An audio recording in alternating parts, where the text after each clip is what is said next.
Start करते new video एक, ठीक है, जो कि हमारी क्लास 12th की वीडियो होगी, ठीक है। और उसमें हमारे मोस्ट इंपॉर्टेंट क्वेश्चन होंगे, उनको हम डिस्कस करेंगे। तो पहला क्वेश्चन जो है, विदाउट वेस्टिंग आवर टाइम हम स्टार्ट करते हैं। पहला क्वेश्चन जो बोला गया वो बोला गया शीत युद्ध क्या है, ठीक है। सबसे पहले अगर हम बात करते हैं शीत युद्ध की, तो शीत युद्ध एक ऐसा युद्ध था जिसके होने की संभावना थी बट हुआ नहीं था, ठीक है। मेरी तरफ देखो, नोट डाउन करते हुए चलो, ठीक है। बाकी वीडियो को पॉज करते करते लिखते हुए भी चलना, ठीक है, अगर सुनते हुए चलोगे तो। शीत युद्ध क्या है, मेरी तरफ देखो, शीत युद्ध क्या है। शीत युद्ध एक ऐसा युद्ध था जिसके होने की संभावना थी। अगर ये 3 नंबर का क्वेश्चन आएगा तो आप इसको कैसे स्प्लिट करोगे, आप इसको 1+2 में स्प्लिट करोगे। 1 नंबर में डेफिनेशन लिखोगे और 2 नंबर में क्या लिखोगे, 2 नंबर में ये लिखोगे, जो भी कारण वगैरह पूछे जाएंगे वो लिखोगे। तो पहला हमारा ये चीज बोला गया कि शीत युद्ध क्या है और ये क्यों हुआ था। तो ये स्प्लिट हो गया कि शीत युद्ध क्या है, एक डेफिनेशन, और 2 नंबर में क्या बोला जाएगा कि ये क्यों हुआ था। तो इनडायरेक्टली ये चीज बोली गई है कि शीत युद्ध होने के कारण क्या थे। तो क्वेश्चन आई होप समझ आ गया होगा, ठीक है। तो मैं यहाँ पे एक बार क्वेश्चन लिख भी देता हूँ, ठीक है। पहला क्वेश्चन क्या है, शीत युद्ध क्या है, ठीक है। आगे बात समझ, और क्यों हुआ। शीत युद्ध क्या है और क्यों हुआ। तो शीत युद्ध मैंने बता दिया आपको, 1 नंबर में बोला गया कि शीत युद्ध एक ऐसा युद्ध था जिसके होने की संभावना थी बट ये हुआ नहीं था। नोट डाउन मत करो, यहीं पे देखते हुए चलो, ठीक है। नोट डाउन आप वीडियो से कर लेना। शीत युद्ध एक ऐसा युद्ध था जो होने की संभावना थी बट हुआ नहीं था। बट इतना बोल के क्या हम खत्म कर देंगे, नहीं ना। तो हमें क्या करना पड़ेगा, शीत युद्ध एक ऐसा युद्ध था जिसके होने की संभावना थी बट वो हुआ नहीं था। किसके बिटवीन, किसके बीच में, अमेरिका और सोवियत संघ के बीच में। अमेरिका ये चाहता था, या अमेरिका ये सोचता था, उसके दिमाग में ये सोच थी कि भाई सोवियत संघ उस पर आक्रमण करेगा। कब, द्वितीय विश्व युद्ध के बाद, 1945 के बाद। कब, 1945 के बाद। और ये जो शीत युद्ध स्टार्ट हुआ था वो 1945 के बाद स्टार्ट हुआ था। होप सो समझ आ गया होगा, ये नोट कर लेना। और कब तक चला था, 1990 और 91 तक चला था, ठीक है। नहीं रुकी वीडियो, ठीक है। बैकग्राउंड साउंड मत दो, ठीक है। 1991 तक चला था, ठीक है। मैं वीडियो शूट कर रहा हूँ, मेरे को पता है ना कि चलेगी या नहीं चलेगी। तो 1945 से 1991 तक, 1991 तक क्या हुआ था, शीत युद्ध हुआ था, ठीक है ना। किसके बिटवीन हुआ था, अमेरिका और सोवियत संघ के बिटवीन हुआ था। होप सो समझ आ गया होगा। अगर यहाँ तक क्लियर है तो बताओ, ठीक है। हाँ और ना मत बोलो, ऐसे करते हैं लोग, ठीक है। 1945 से 1991 तक, होप सो समझ आ गया होगा, ठीक है ना। तो अब ये क्यों हुआ था, तो इनडायरेक्टली ये बोला गया कि इसके कारण क्या थे। तो देखो, कारण तो 2 थे, ठीक है। पहला कारण, अमेरिका ये बोलता था, लिख रहा हूं मैं यहाँ पे, ठीक है। अमेरिका ये बोलता था कि भाई मैं पावरफुल हूं, और यूएसएसआर जिसको सोवियत संघ कहते हैं वो बोलता था मैं पावरफुल हूं। अब दोनों में से पावरफुल कौन है, इस चीज को आंकने के लिए आपका क्या हुआ, शीत युद्ध हुआ। होप सो समझ आ गया होगा। पहला कारण तो ये था, ठीक है।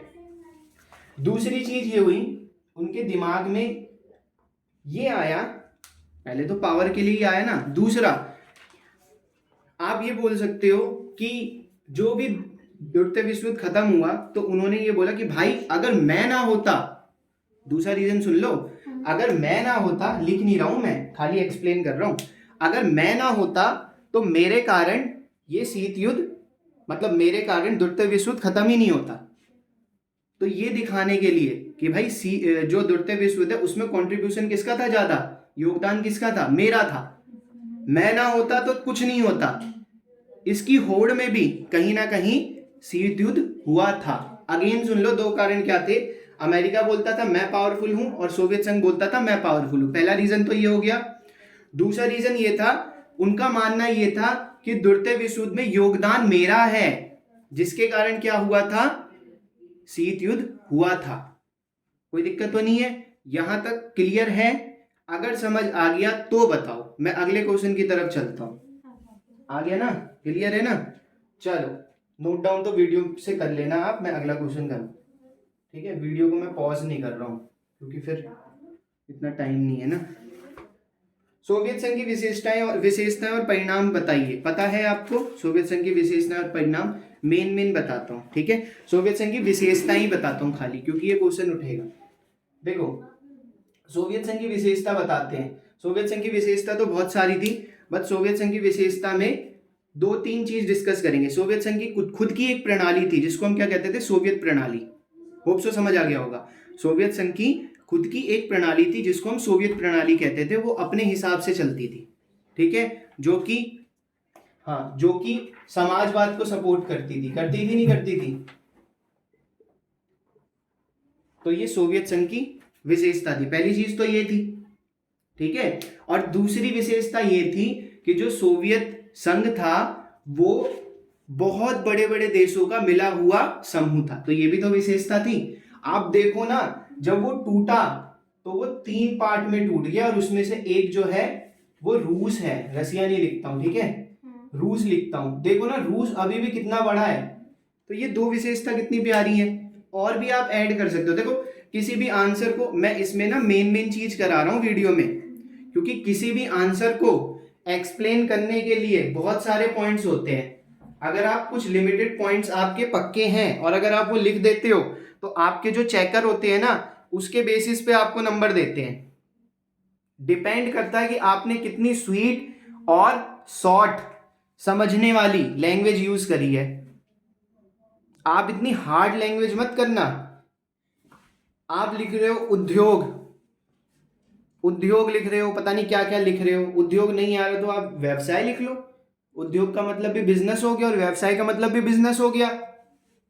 आप बोल रहे हो कार्यकर्ता, पॉलिटिशियन, ठीक है, आप नेता लिख दो। आपके ऊपर निर्भर करता है ना, क्योंकि इंग्लिश में अगर हम बात कर रहे हैं तो एक चीज की लिखने के लिए, रिप्रेजेंट करने के लिए 10 वर्ड होते हैं। वो आप पे निर्भर करता है कि आप क्या कर रहे हो। अभी आपसे बोला गया कि सोवियत संघ की विशेषताएं लिखिए, तो आपने 2 बता दी भाई। सबसे पहली समाजवाद, एग्री करते हो। दूसरा, उसकी विशेषता ये थी कि वो छोटे छोटे मतलब बड़े बड़े देशों में विभाजित था, और उसमें से एक बड़ा देश कौन सा था, जब वो टूट गया तो रूस निकल के आया। अच्छा हाँ, एक विशेषता ये भी थी कि वो ना अपने साथ छोटे खेमों को लेकर भी चलता था। क्योंकि थोड़ा सा रिमाइंड करवा देता हूं, आपको पता है कि जब सोवियत संघ हुआ था, इधर देखिए आप बोर्ड की तरफ, जैसे इधर की तरफ है एक पूर्वी खेमा था और एक पश्चिमी खेमा था। इधर मैं यूएसए को रखता हूं और इधर मैं यूएसएसआर को रखता हूं। होप सो समझ आ गया होगा। बेशक 1 आवर की वीडियो हो जाए लगभग, बट पूरा समझ आना चाहिए। अगर ये पूरा 10 से 15 क्वेश्चन जो यहाँ पे बताए गए हैं, 10 से 15 क्वेश्चन दिखाए गए हैं, ये आगे भी हैं इसमें, अगर ये पूरे नहीं भी हुए ना, तो अगर एक नेक्स्ट वीडियो भी हो जाएगी ना, तो भी मेन क्वेश्चन डिस्कस हो जाएंगे। होप सो समझ आ गया होगा। तो अब मैं थोड़ा सा इसमें ही डीपली बताता हूँ, क्योंकि ये करवाने के बाद आपका पूरा चीज हो जाएगा। बाकी आपको पता है ये लाइन मैंने खींची है, तो ये लाइन को भी मैं अभी समझाऊंगा। ये लाइन जो है वो बर्लिन की दीवार है, ठीक है ना। होप सो समझ आ गया होगा। तो यूएसए क्या था, ये यूएसए था पूरा, यूएसए, और ये यूएसएसआर। यूएसएसआर जो था वो ठीक था, बट कहने का मतलब होड़ के कारण ये क्या हो गया, बिखर गया, ठीक है। और यूएसए जो था वो होड़ नहीं करता था, इसलिए वो ऊपर की तरफ निखर गया, और अभी तक उसका दबदबा है, अभी तक चल रहा है, टक्कर का नहीं है कोई अमेरिका का। बट यूएसएसआर क्या करता था, छोटे खेमों को, छोटे छोटे देशों की हेल्प लेता था, उनके संसाधन, कोयला, सोना, इन सब का इस्तेमाल करता था और अपने आप को बढ़ाने की कोशिश करता अमेरिका भी ऐसे ही था, ठीक है ना। अच्छा, इन दोनों को डिवाइड करने के लिए एक बीच में दीवार रखी गई, जिसको क्या बोला गया, बर्लिन की दीवार। और बर्लिन कहाँ है, यूरोप में। कोई दिक्कत तो नहीं है, होप सो समझ आ गया होगा 1 नंबर में। बट एक टाइम ऐसा आया 1990 के हेरफेर, 89-90 के हेरफेर, आप बोल सकते हो। अगर आपको डेट भी याद नहीं है, चलो मेरे को भी याद नहीं है, ये मान लो, अगर आपको याद नहीं, आप बोलना 1980 के दशक में वो दीवार गिरा दी गई। 89-90 तक जो भी था, जो भी डेट थी, 80 का दशक लिख देना। 80 का दशक का मतलब क्या होता है, 81 से लेके 89 तक, सॉरी 80 से लेके 89 तक, ऊपरा ऊपरी 10 साल। दशक का मतलब 10 साल, और सदी का मतलब 100 साल। 100 साल। अब कोई ज्ञानी व्यक्ति ये बोलेगा शताब्दी का मतलब क्या होता है, उसका मतलब भी 100 साल होता है। बट अगर हम बात कर रहे हैं, हम इतना डीपली नहीं जाएंगे ना चीजों पे। यहां तक आई होप समझ आ गया होगा, क्लियर है, कोई दिक्कत तो नहीं है। 3rd क्वेश्चन की तरफ चलता हूं मैं, ठीक है। वीडियो को मैं बिल्कुल भी पॉज नहीं करूंगा, ठीक है, वीडियो को मैं पॉज नहीं करूंगा, क्योंकि इतना टाइम नहीं है, एग्जाम का टाइम है। जो मिले जैसा हो, पढ़ने वाले बच्चे थोड़ा एडजस्ट कर सकेंगे, तो इस चीज को कर लेंगे, ठीक है ना। अगला क्वेश्चन है शॉक थेरेपी, 3rd नंबर का, ठीक है ना। जहां मुझे लगेगा लिखना है मैं थोड़ा लिखवाते हुए भी चलूंगा, आप एडजस्ट करना, ठीक है। अब हम बात करते हैं शॉक थेरेपी क्या है। शॉक थेरेपी क्या है, एक क्वेश्चन, शॉक थेरेपी को संक्षेप में लिखिए, ये क्वेश्चन है, ठीक है। और शॉक थेरेपी के क्या परिणाम निकले, ये भी आता है एक क्वेश्चन। बट अगर परिणाम की बात करते हैं, देखो शॉक थेरेपी का मतलब क्या होता है, सिंपल लैंग्वेज में, शॉर्ट और स्वीट लैंग्वेज में अगर हम बात करते हैं, आघात पहुंचाकर उपचार करना। ये तो हो गई डेफिनेशन, किसी को आघात पहुंचाकर उपचार करना। जैसे किसी ने आपके पीछे छुरा घोंप दिया और बोला अरे यार तेरे तो खून निकल रहा है, ला मैं डिटॉल लगा देता हूँ, ये सैनिटाइज कर लेता हूँ इसको, या मैं मरहम लगा देता हूँ, तो उसने क्या किया, उसने शॉक थेरेपी का इस्तेमाल। इसका एग्जाम्पल कहाँ है, उदाहरण कैसे लिखोगे आप, अमेरिका, ये था यूएसए और ये था यूएसएसआर। अब मैं इंग्लिश में क्यों लिख रहा हूँ, क्योंकि इंग्लिश लिखना थोड़ा सा इजी हो जाएगा। ये अमेरिका था और ये सोवियत संघ था। अमेरिका ये नहीं चाहता था कि सोवियत संघ जो है वो समाजवाद को बढ़ावा दे, बात समझ आ रही है। अमेरिका ये नहीं चाहता था कि सोवियत संघ जो था वो समाजवाद को बढ़ावा दे, क्योंकि अमेरिका खुद पूंजीवाद को अपनाता था। किसको अपनाता था, पूंजीवाद को अपनाता था। और सोवियत संघ किसको अपनाता था, समाजवाद को।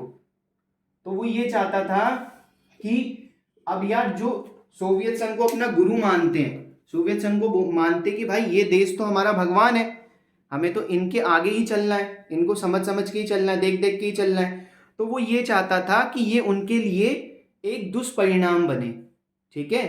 तो उसने क्या किया, उसने अपनी होड़ करवाई और सोवियत संघ को नीचे गिरा दिया और लोगों से ये भी बोला देख देख समाजवाद वाले कहाँ गए, गिर गए, ताकि लोग समाजवाद को ना अपनाएं। अब आता है हीरो, हमारा देश इंडिया, ठीक है। हमारा देश जो इंडिया है वो हीरो ही है, ठीक है। स्पेलिंग में कैपिटल में लिखता हूं भाई। इंडिया आया, इंडिया ने बोला यार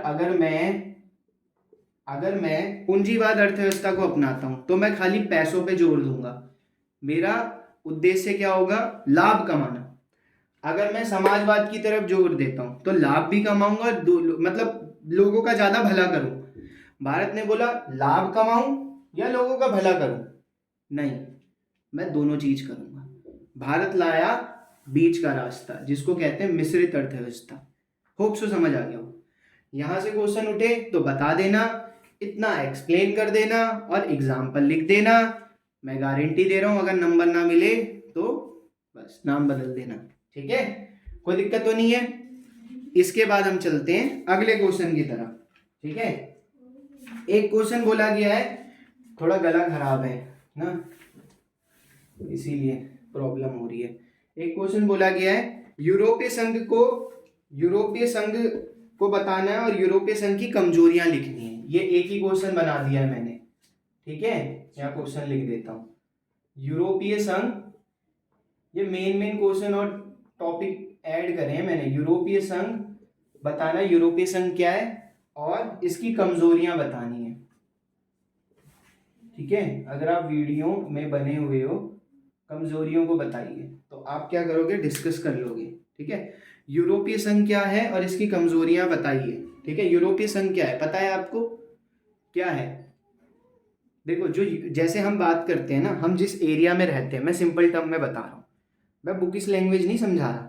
बुकिश लैंग्वेज तो आप रट्टा मार लोगे, बट आपने समझा क्या, गेन क्या किया, नॉलेज क्या गेन की। आप जिस एरिया में रहते हो, आप जिस कम्युनिटी में रहते हो ना, आपका एक ग्रुप होता है। आप बोलते हो मेरा एक दोस्त इस कास्ट का है, मेरा एक दोस्त इस कास्ट का है, या मेरा एक दोस्त काले कलर का है, या मेरा एक दोस्त गोरे कलर का, एक लंबा एक छोटा है, एक पढ़ने वाला है और एक गुंडा है। हर किसी के सर्कल में यही होता है। वैसा ही यूरोपीय संघ भी था। यूरोपीय संघ का मतलब, मैं ये एग्जाम्पल नहीं दे रहा, पर समझो मैं जो कहना चाह रहा हूँ। यूरोपीय संघ क्या था, ग्रुप था, किनका, देशों का मिला जुला समूह था, जिसमें कुछ देश आते थे। इतना याद रखोगे। अब यूरोपीय संघ है तो यूरोप वाले ही तो आएंगे, कुछ कुछ देश आते थे, वो देश आपने याद रखने हैं बस। बट अगर आपसे बोला जाएगा कौन, जो भी देश थे वो आप याद कर लेना।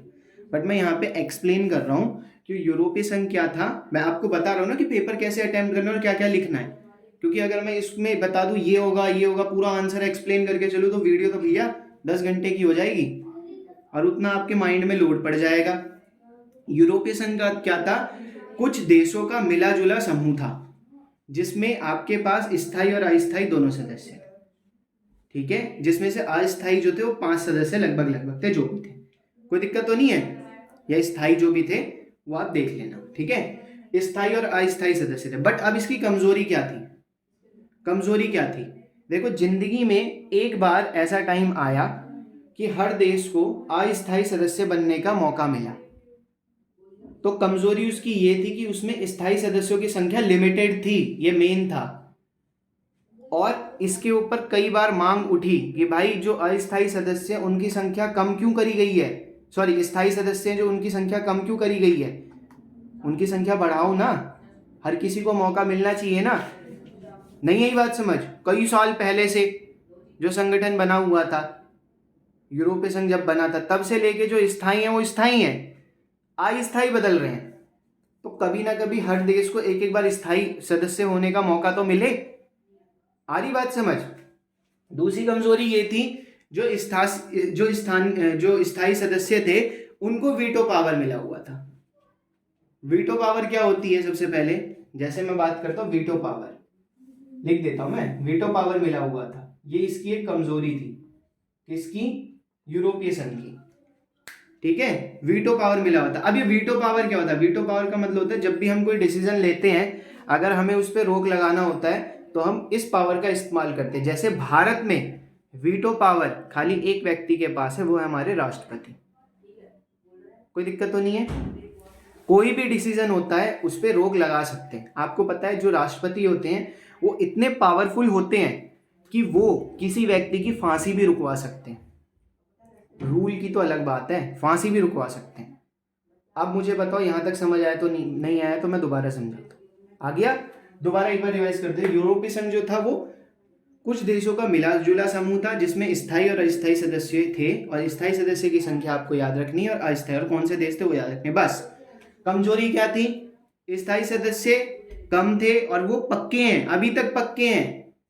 पहले 5 थे, ठीक है, अब मांग करी गई थी कुछ टाइम पहले कि 7 कर दो भाई, बट सदस्य की संख्या बढ़ी है, बट हर किसी को मौका तो नहीं मिला।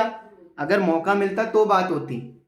कमजोरी क्या है? वही बता दी, पहली बता दी कि भाई स्थायी सदस्य की संख्या कम है और अस्थायी की थोड़ी ज्यादा है, और अस्थायी जो एक बार बनता है फिर वो अस्थायी नहीं बन पाता, मतलब हर किसी को अपनी लाइफ में एक बार अस्थायी सदस्य बनने का मौका मिलता है।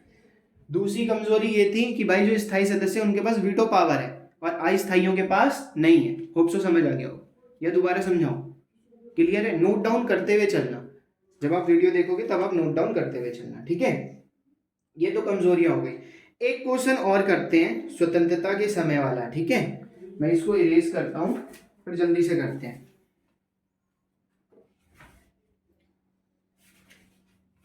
ये वाला बहुत इंपॉर्टेंट क्वेश्चन है और मेरा फेवरेट क्वेश्चन भी है, ठीक है। इसको मैं पर्सनली लिखूंगा भी और इसके आंसर के भी बुलेट पॉइंट लिखूंगा, ठीक है। कौन सा? स्वतंत्रता वाला भी बता दो, पहले ये क्वेश्चन तो लिखो, ठीक है। स्वतंत्रता के समय, इधर तो देखो, हाँ बोर्ड की तरफ देखो। स्वतंत्रता के समय भारत के समक्ष, स्वतंत्रता के समय भारत के समक्ष आई किन्हीं 3 चुनौतियों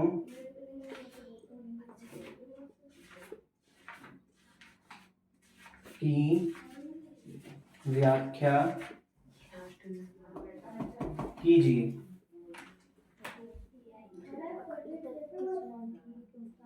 ठीक है, अब हम आते हैं अगले क्वेश्चन की तरफ कि स्वतंत्रता के समय भारत के समक्ष आई किन्हीं 3 चुनौतियों की व्याख्या कीजिए। मेन ज्यादा नहीं, 1-2 पॉइंट बुक से, 1 पॉइंट अपने तरफ से नमक मसाला लगा, ठीक है। कोई दिक्कत तो नहीं है? तो क्वेश्चन हमारे पास ये है कि स्वतंत्रता के समय भारत के समक्ष आई किन्हीं 3 चुनौतियों की व्याख्या कीजिए। कि भाई कौन कौन सी ऐसी 3 चुनौतियां थी जब भारत आजाद हुआ था तब उसके सामने आई थी। ठीक है, तो नोट डाउन बाद में कर लेना, मैंने बोल दिया बार बार। देखो सबसे पहले चुनौती तो ये थी कि जब हमारा देश आजाद हुआ था तो जो देश था ना वो 2 भागों में बटा हुआ था। एक था ब्रिटिश वाला एरिया और एक थे रजवाड़े। क्या था? एक था ब्रिटिश वाला एरिया और एक था रजवाड़े। इन दोनों को साथ करना था पहले। तो सबसे पहली चुनौती ये थी। तो इसका एग्जाम्पल मैं लूं, मतलब पूरे देश को ना जैसे छोटी छोटी मोतियां होती है ना, मोती की तरह पिरो के एक माला तैयार रखनी थी। एक चूक हो गई ना, एक मोती अलग हो गई ना, टूट गई, पूरी माला बिखर जाएगी। तो पहली चुनौती ये थी। दूसरी चुनौती ये थी, ध्यान से सुनना, भाषाओं को लेके। भाई भाषाओं को लेके बहुत विवाद था। ये बोला गया कि भारत ऐसा देश था जो विविधता वाला देश था। विविधता का मतलब होता है जहां पे अनेक भाषा, धर्म, जाति, समझ रहे हो मैं क्या कह रहा हूं, इन सब चीजों को बहुत सारी वैरायटी थी, विविधता थी। तो उन विविधताओं में कोई ना कोई इंसान ऐसे तो रहता ना जिसका मन ये करता कि भाई मेरे साथ गलत हो रहा है। मतलब किसी को भी ऐसा ना लगे कि मेरे साथ बुरा हो रहा है। उन सबको एक साथ लेके चलना था, मेल मिलाव से। तो भाषाएं थी ना, अनेक भाषाएं, उन भाषाओं को मेल जोल करके चलना है। भाषा, संस्कृति सबको लेके चलना है, ताकि किसी को भी ये ना लगे कि हमारी भाषाओं को छीना जा रहा है। तभी भारत ने क्या निवारण निकाला?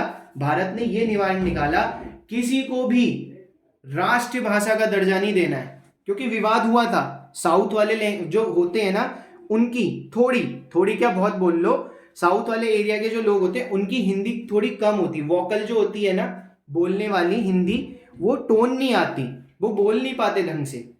तो वहां पे भी विवाद हुआ, हैदराबाद वाले में भी विवाद हुआ, आपको पता है। तो ये चीज बोली गई, तो भारत ने ये डिसीजन निकाला, ये चुनौती थी कि भाई किसी को भी राष्ट्रीय भाषा का दर्जा नहीं देना है, मदर टंग देना है, मातृभाषा देना है। और उस मातृभाषा में क्या बोला गया? हिंदी बोली गई। मैं ये जो बता रहा हूं ना आपको, ये आपके बुक में बुकिश लैंग्वेज नहीं है। ये जो मैं आपको एक्सप्लेन कर रहा हूं ये बुकिश लैंग्वेज नहीं है। बट जब आप देखोगे, आप समझोगे ना, तो माइंड पूरा सेट हो जाएगा कि हाँ भाई रिलेट कर पाओगे आप, इसलिए मैं आपको एक्सप्लेन करा रहा हूं। ठीक है, तीसरी चुनौती क्या थी बताओ? तीसरी चुनौती क्या थी, जल्दी बताओ। समानता रखनी थी। और चौथी चुनौती क्या थी बताओ? लोकतंत्र कायम रखना था, है ना। तीसरी चुनौती लिख देता हूं मैं, समानता, है ना, सबको समानता इसमें भी आ जाएगा, भाषा वगैरह में भी आ जाएगा। बट यहां पे अगर बोलोगे लोकतंत्र को कायम रखना, क्योंकि भारत जब देश आजाद हुआ था ना, अड़ोस पड़ोस के सारे देश उन पे हंस रहे थे, बोल रहे थे ये क्या अपने देश को बचाएगा, इसके तो आजाद होने से पहले ही 2 टुकड़े हो गए। बट ये जो 2 टुकड़े हुए थे वो ऐसे नहीं हुए थे। एक क्वेश्चन और आएगा कि भाई भारत इसमें है, मैं अभी डिस्कस करा दूंगा इसको, ये थोड़ी लाइन 1 मिनट के बाद, ठीक है, अभी कराता हूं मैं। लोकतंत्र कायम रखना, लोगों ने बोला ये क्या करवाएगा, आजादी होने से पहले ही तो अलग हो गया ये। एक दिन पहले पाकिस्तान आजाद हुआ, अगले दिन इंडिया आजाद कर दिया, ये क्या अपने देश को बचाएगा। लोकतंत्र कायम करना भी एक चुनौती थी। होप सो समझ आ गया होगा, ये क्लियर है। ये क्वेश्चन 3 नंबर का आएगा तो कर लोगे 4 पॉइंट। अच्छा सुनो, अगर ये क्वेश्चन 3 नंबर का आया तो 4 पॉइंट लिखने हैं, और अगर 5 नंबर का आया तो 6 पॉइंट लिखने। बट इतना नहीं लिखना, सपोर्ट मटेरियल में इतना लिख के छोड़ दिया जाता है, क्वेश्चन पेपर सैंपल पेपर में भी थोड़ा एक्सप्लेन किया जाता है। आप याद रखना, अगर 6 नंबर का क्वेश्चन आएगा तो आपको, जैसे सीट ऐसी होती है ना, इतनी होती है ना सीबीएसई की, तो 2 पेज भरने इसके भर भर के, 2 पेज मतलब एक आगे और एक यहाँ पीछे, ये 6 नंबर में होगा। अगर 3 नंबर का आया तो 1 पेज पूरा भरना और उसमें 4 पॉइंट होने चाहिए, इतना याद रखना। 4 पॉइंट जहां हो वहां करने। अब हम बात करते हैं अगले की तरफ थोड़ा सा, ठीक है, कि देश, क्वेश्चन ये बोला गया ना कि भाई भारत का विभाजन जो हुआ बहुत दुखांत हुआ। मतलब भारत जब आजाद हुआ, आजादी हुई तो कई लोग बहुत दुखी थे। बहुत दुखद घटना के बाद भारत का विभाजन हुआ है ना, मतलब आजादी मिली, बहुत कष्ट हुए। तो आपको क्या लगता है कि क्या ये सही था या क्या ये बुरा था? देखो, क्या सही था ये? मेरे अनुसार यहाँ पे दो परिणाम निकलते हैं। अगर मैं आपकी जगह हूं तो मैं सही भी बताऊंगा कि सही क्यों था और गलत क्यों था। मैं दोनों चीज बताऊंगा कि सही क्यों था भारत का विभाजन। एक क्वेश्चन पूछा जाता है, सही भी बताइए और गलत भी बताइए। 6 नंबर का आ गया तो ठीक, वरना 3 का आ गया तो भी ठीक, प्रिपेयर रहना। सही क्यों था, गलत क्यों था। लोगों ने गांधी जी को भी ब्लेम किया। होप सो समझ आ गया होगा कि सही था। क्या ये सही था? हमारा देश जो आजाद हुआ, पाकिस्तान और भारत अलग हो गए, क्या वो सही था या क्या वो गलत था? अपने ओपिनियन दो, सही भी दो और गलत भी दो, अपनी राय दो, टिप्पणी कीजिए थोड़ी सी, ये बोलते हैं। भाई देखो, सही तो ये है मेरे अनुसार, गांधी जी से जब पूछा गया, ठीक है, गांधी जी से जब पूछा गया कि देश आजाद हुआ, ठीक है, तो आपने देश के टुकड़े क्यों करा? आप मुझे एक चीज बताओ, एक घर में दो भाई हैं और वो एक दूसरे से लड़ाई कर रहे हैं, मम्मी क्या कहती है? बेटा अपना चूल्हा अलग कर लो। माँ ये बोलेगी कटो मरो? नहीं बोलेगी ना माँ। माँ तो यही बोलेगी कि बेटा अपने अपने चूल्हे अलग कर लो, अपना परिवार अलग देखो, अपना खाओ कमाओ अलग रहो, रोज रोज के कलेश से अलग रहो।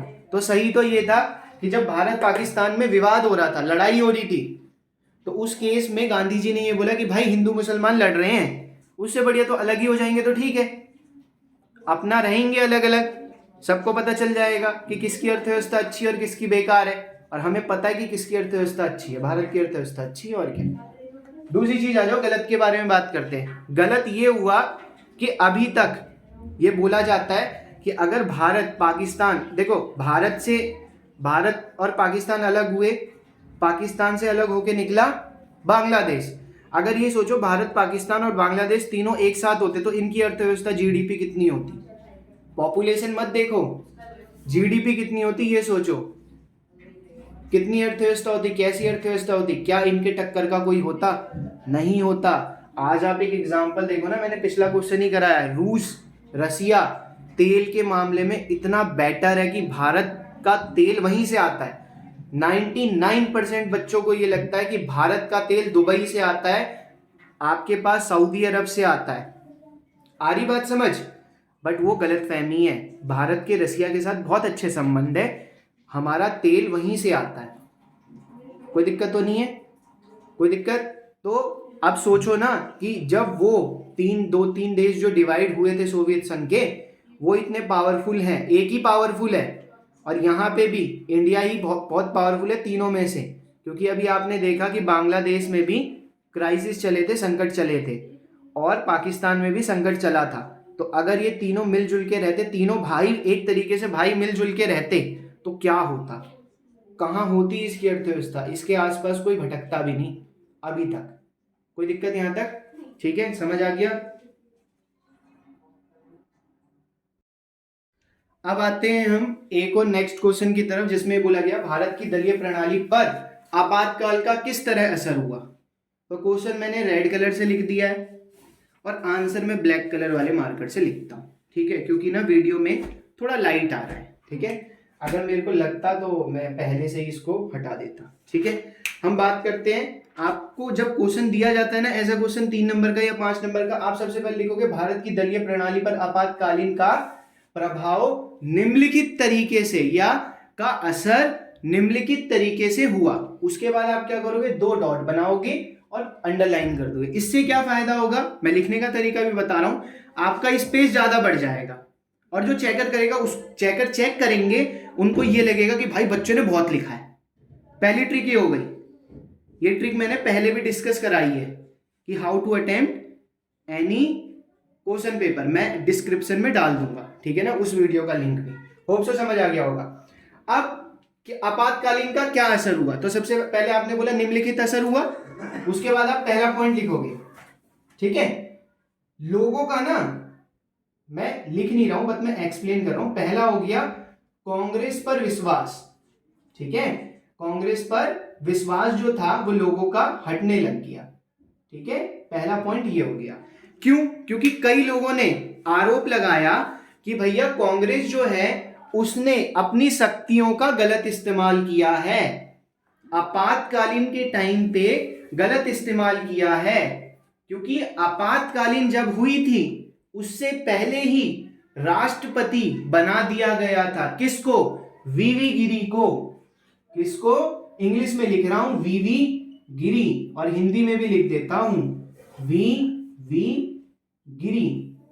मतलब इनके जो कांग्रेस के नेता थे उन्होंने सोचा कि भाई हम किसी और को राष्ट्रपति बनाएंगे, बट इंदिरा गांधी थी बहुत चालाक। उन्होंने सोचा कि मैं इसको बना दूंगी तो चिट भी मेरी और पट भी मेरी, प्रधानमंत्री तो मैं हूं ही, राष्ट्रपति मेरे इशारों पे नाचेगा और पूरा देश मैं चलाऊंगी। कहा क्या जाता था इसको? गूंगी बुढ़िया कहा जाता था। क्यों? क्योंकि जब आई तब शांत रहती थी, और आपको पता है कि तबाही से पहले शांति होती है। आई तो शांत रहती थी, उसके बाद जब ये गूंगी बुढ़िया बोली तो इसने सबकी बोलती बंद कर दी। जितने भी लोग थे किंग मेकर हमारे, जेपी जयप्रकाश नारायण, मोरारजी देसाई, ऐसे व्यक्ति जिनको पॉलिटिक्स का बहुत ज्ञान था, वो इनके सामने घुटने टेक चुके थे। पता है क्यों? क्योंकि ये शांत रहती थी बट दिमाग से काम करती थी। बात समझ आ गई? तो पहला रीजन आपको समझ आ गया, लोगों का विश्वास कम हो गया। उन्होंने बोला कि कांग्रेस पार्टी ने अपना गलत पावर का इस्तेमाल किया है, शक्तियों का इस्तेमाल गलत किया। कोई दिक्कत तो नहीं है। आपातकालीन के बाद क्या हुआ? दूसरा असर ये पड़ा कि देश की आर्थिक स्थिति बहुत खराब हो गई। आर्थिक प्रभाव तो पड़ा ही ना, आर्थिक स्थिति आर्थिक स्थिति बहुत खराब होगी भैया। आपको पता है जब आपातकालीन लगती है, जैसे एग्जांपल के लिए कोविड की बात करते हैं, कोविड लगा था, किसी के पास पैसा नहीं था, नौकरी नहीं थी, कहीं ना कहीं इकोनॉमिकल कंडीशन, आर्थिक स्थिति सबकी खराब हो गई थी। तो यहां से हम रिलेट कर सकते हैं। होप सो आपको समझ आ गया होगा, एग्जाम्पल समझ आ गया होगा कि हम कोविड के टाइम का उदाहरण ले सकते हैं। ये 2 रीजन मेरे अनुसार हैं, और एक रीजन आप बताओ, और एक रीजन मेरे दिमाग में नहीं आ रहा। 2 रीजन होल्ड करते हैं, और रीजन बताओ आप। औद्योगिक विकास की दर नहीं, ये नहीं, आपातकालीन की पृष्ठभूमि का है ना ये। हाँ। आपातकालीन की पृष्ठभूमि का है, ठीक है। और एक और रीजन आया, अगर हम बात करते हैं असर क्या हुआ, तीसरा, भाई लोकतंत्र का संकट आ गया, लोकतंत्र पे संकट। देखो, अगर लोकतंत्र का बेसिक सिद्धांत क्या है? बेसिक सिद्धांत ये है कि लोगों को अपनी मर्जी आजादी होनी चाहिए, बट है ना, जैसे हम चुनाव करते हैं, चुनाव होता है तो लोग अपनी मर्जी से अपना मत दे सकते हैं, इसका मतलब उनको आजादी है। कहीं घूमने की भी तो आजादी है, कहीं खाने की भी तो आजादी है, बट किसी के मौलिक अधिकारों का हनन नहीं होना चाहिए बिना किसी के साथ छेड़ाखानी किए, गलत की है। तो उस टाइम पे लोकतंत्र पे संकट नहीं आएगा जब लोगों को बोल दिया गया भैया तुम बाहर मत निकलो, तुम बाहर निकलोगे तो तुम्हें सजा मिलेगी। आपातकालीन लग गई भैया, इमरजेंसी लग गई, जिसको बाहर देखा जा रहा है लट कूटे जा रहे हैं। बात समझ आ रही मैं क्या कह रहा हूं? तो लोकतंत्र पे संकट आया नहीं आया? चुनाव नहीं हो रहे हैं, बताओ, चुनाव नहीं हो रहे हैं, चुनाव होना था, चुनाव रद्द होंगे, लोगों को कहीं घूमने की आजादी नहीं है, रेस्टोरेंट नहीं खुले हैं, लोगों को कपड़े खरीदने की आजादी नहीं है। कोविड के टाइम पे भी तो सिमिलर यही हुआ था या कुछ अलग हुआ था? तो ये 3 पॉइंट निकल के आते हैं। अब एक हैवी डिमांड के कारण एक क्वेश्चन और है, यहां पे मैं लिख देता हूं बट क्वेश्चन नहीं लिखता हूं, सुनते हुए चलना। क्वेश्चन है कि भारत के विलय में, भारत के देसी रजवाड़े विलय में, ध्यान से सुनना, नोट डाउन भी करना, जो सरदार वल्लभ भाई पटेल थे उनकी क्या भूमिका थी। तो अब मैं इसको थ्योरी की तरह एक्सप्लेन करूंगा। जो हमारे सरदार वल्लभ भाई पटेल थे उनकी बहुत महत्वपूर्ण भूमिका थी, उनमें मैं 2 एग्जाम्पल दूंगा, 2 ही राज्यों के एग्जाम्पल। वो धीरे धीरे मोती की माला की तरह धीरे धीरे राज्यों को पिरो रहे थे, क्लियर है? और वो ये सोच रहे थे कि भारत एक ऐसा संगठन बन जाए जिसमें अनेक अनेक धर्मों के लोग, अनेक जाति के लोग, अनेक भाषा के लोग, अनेक संस्कृति के लोग जुड़ जाएं। ठीक है, धीरे धीरे उन्होंने सबको जोड़ लिया था, किसी में दिक्कत नहीं आई। बट 2-3 राज्य थे जिसमें दिक्कत आई, बट उसमें से मैं इंपॉर्टेंट 2 राज्यों के बारे में बताऊंगा।